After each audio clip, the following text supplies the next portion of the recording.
अब कहा जा रहा है कि क्या जेएलके जो है बंगाल चुनाव में फेल हुए। क्या लग रहा है कि जयराम महतो जो उम्मीद जताए थे कि 10 या 11 सीटों में चुनाव लड़ेंगे, उसके बाद 3 सीटों में जो है प्रत्याशी का घोषणा किए, उसके बाद जब नामांकन का बात आया, नामांकन करने पहुंचे तो वहां पर कुछ डॉक्यूमेंट का इशू मिला। पश्चिम बंगाल की सियासत में जेएलके को लेकर बड़ी हलचल देखने को मिल रही है, जहां 4 अप्रैल को जयपुर और बागमती विधानसभा सीटों में पार्टी के प्रत्याशी नामांकन दाखिल करने पहुंचे थे और इस दौरान पार्टी के सुप्रीमो जयराम महतो भी मौजूद रहे। नामांकन स्थल पर भारी भीड़ उमड़ी और शक्ति प्रदर्शन के लिहाज से जेएलके सबसे आगे नजर आए, लेकिन चौंकाने वाली खबर ये रही कि दोनों ही प्रत्याशी का नामांकन दस्तावेजों में गड़बड़ी के कारण स्वीकार नहीं हो सका, जिसमें पार्टी के चुनावी तैयार पर सवाल खड़े हो गए हैं। खासकर तब जब नामांकन की अंतिम तिथि 6 अप्रैल बेहद नज़दीक है और समय बहुत कम बचा है। अब तक जयराम महतो केवल 3 प्रत्याशियों को ही मैदान में उतार पाए हैं, जबकि पहले उन्होंने 10 सीटों पर चुनाव लड़ने का दावा किया था। ऐसे में राजनीतिक विश्लेषकों का मानना है कि अगर पार्टी जल्द ही अपने दस्तावेज दुरुस्त कर दोबारा नामांकन प्रक्रिया पूरी नहीं करती है तो चुनावी समीकरण में जेएलके कमजोर पड़ सकती है। हालांकि कोई भरोसा जाता है। अब बड़ी खबर यह है कि कल उनका नामांकन होनी थी विधानसभा, जो जयपुर विधानसभा और बागमती विधानसभा। जयपुर विधानसभा के प्रत्याशी दिव्यज्योति सिंह देव और बागमती विधानसभा प्रत्याशी मनोज कुमार महतो, दोनों प्रत्याशी वहां पर कल पहुंचे थे। अब बड़ी खबर यह है कि दोनों प्रत्याशी का जो है नामांकन नहीं हुआ। अब कहा जा रहा है कि क्या जेएलके जो है बंगाल चुनाव में फेल हुए।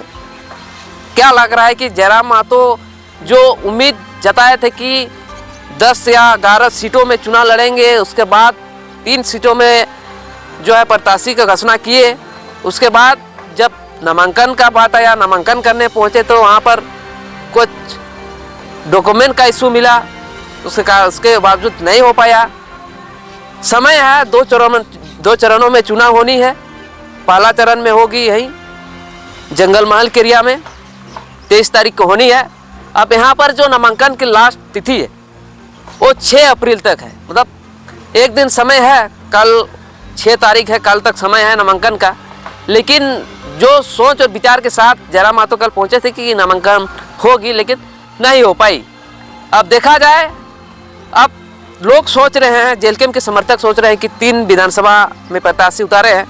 लेकिन और एक बड़ी खबर यह है कि पुरुलिया विधानसभा के जो प्रत्याशी है, जो जेएलके के प्रत्याशी है सोजल कुमार, उसने कहा कि हम चुनाव नहीं लड़ेंगे।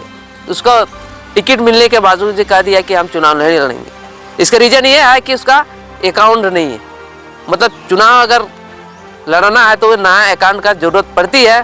तो कल कहीं ना कहीं उसका अकाउंट नहीं खुल पाया और एक दिन समय है, और एक दिन समय में उसने कहा दिया कि जो प्रोसेस होती है, जो डॉक्यूमेंट्स की ज़रूरत पड़ती है, वो डॉक्यूमेंट्स जो है तैयार नहीं कर पाएंगे। अब जयराम महतो ने जो भरोसा जताया था वो भरोसा टूट गया है।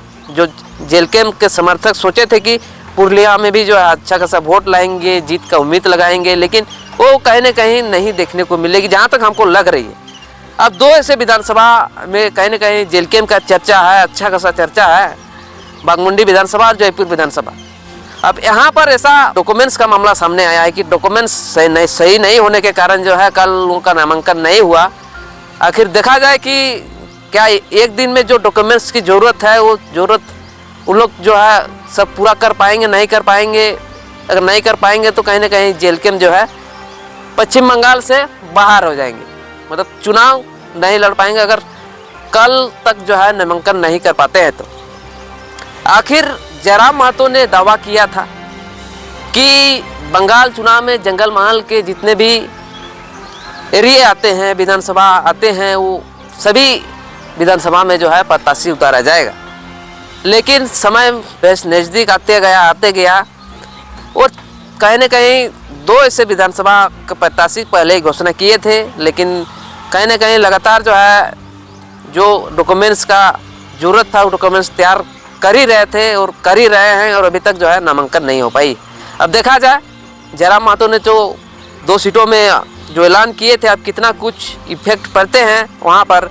हालांकि कल जो काफिला लेकर जयराम महतो पहुंचे थे, कहीं न कहीं बंगाल की राजनीति में हलचल देखने को मिली थी। वहाँ पर सभी पार्टी के बड़े बड़े नेता, बड़े बड़े चेहरे वाले नेता वहाँ पर पहुँचे थे।